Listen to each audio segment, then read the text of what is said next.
In this video, I'll show you how to completely remove the Firefox Snap package from your Ubuntu system. First, open your terminal. You can do this by pressing Ctrl, Alt, and T on your keyboard. Now type the following command to see if Firefox is installed as a Snap package. Snap list Firefox. If it shows up in the list, it means Firefox is installed through Snap. To remove it, type this command: sudo snap remove firefox. Enter your password when asked. This will remove the Firefox Snap package from your system. But we are not done yet. The Snap system keeps some leftover files. Let's clean those up too.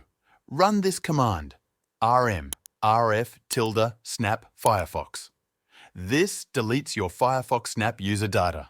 Next, if you want to stop Snap from reinstalling Firefox later, remove the Snap plugin for Firefox updates. Run this: sudo apt purge firefox. Now let's block Snap from being used again. First, remove the snapd package itself by typing sudo apt purge snapped. When that finishes, clean up any remaining unused packages, sudo apt autoremove. Now, your system is free from the Firefox Snap package and from Snap altogether. If you want to install Firefox again, but without Snap, you can use the Mozilla Teams PPA or download the firefoxdeb package directly from the Mozilla website. That's it. Thanks for watching.